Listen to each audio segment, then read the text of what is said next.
This time on Classic Reviews, we're going to be talking about the 1958 classic noir film directed by Orson Welles, Touch of Evil.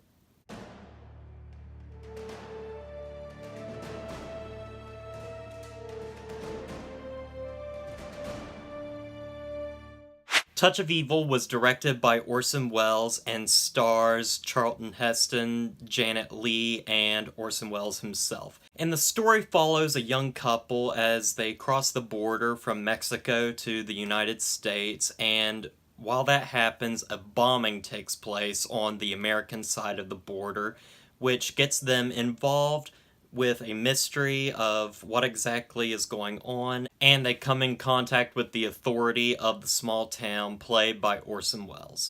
I think I knew that I was watching a really great film as soon as the movie started.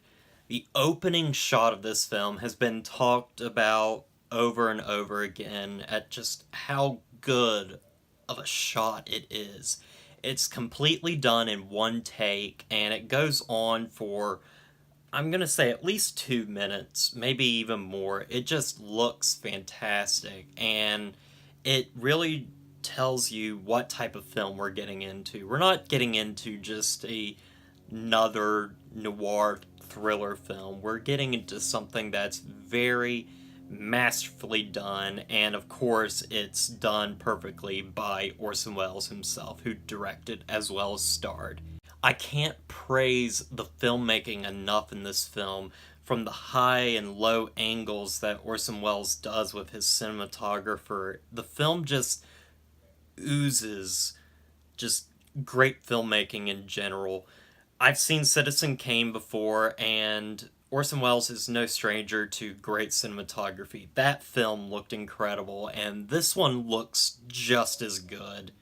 In fact, it might even look better in some cases. Now, how do the actors fare? I really enjoyed Charlton Heston's performance in this film. Charlton Heston is honestly just a great actor in general, and he gives a really good performance here as this politician from Mexico. Yeah, it's a white man playing a Hispanic.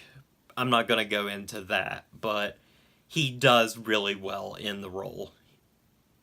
Janet Leigh is also really good. In fact, I didn't notice it was Janet Leigh when I first saw it. I don't know why. Just, she didn't look like herself, and she was also really good in this film, and she has a really intense and horrific scene halfway through the film that is really really disturbing for a 1958 film, and it's just very well done. She gives an incredible performance. But the one that steals the show, of course, is Orson Welles himself as the leading detective that's leading the investigation. This guy is sleazy, he's schlubby and fat, and he's just a really intimidating guy, and Orson Welles plays him perfectly. This is a very iconic performance that he gives. I absolutely loved him when he was on screen, and at some points I was even terrified. It's just an overall iconic performance. Now, the version of the film I watched was the remastered version of the film, which runs for about 111 minutes, and this is really great. Now, I've heard before that this film has gone through several cuts, 3 in particular.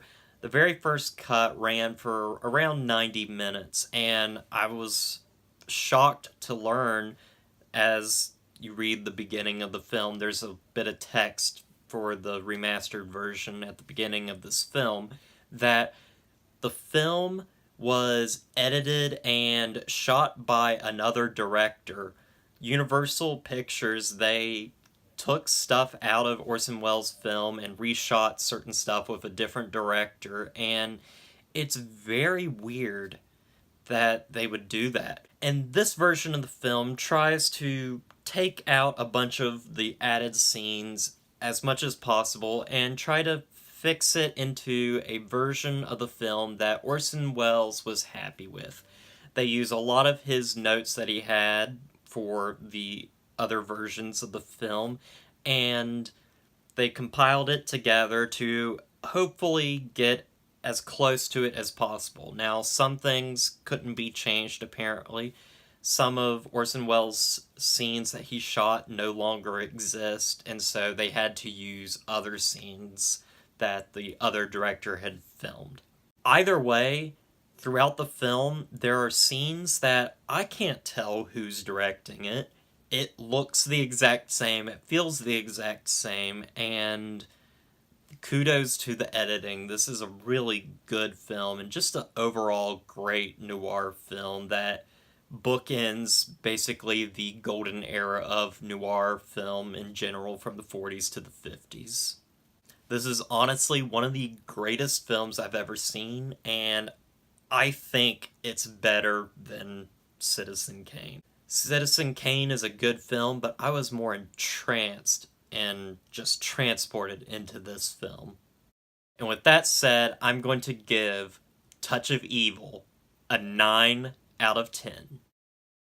Guys, this was an amazing film, and I'm so glad I got to see it. If you haven't seen Touch of Evil, I say check it out. It's a really good noir film, and just a really good film in general that I think you'll enjoy. Anyway, guys, with all that said, don't forget to like, comment, and subscribe to the channel, and I'll see you guys in the next review.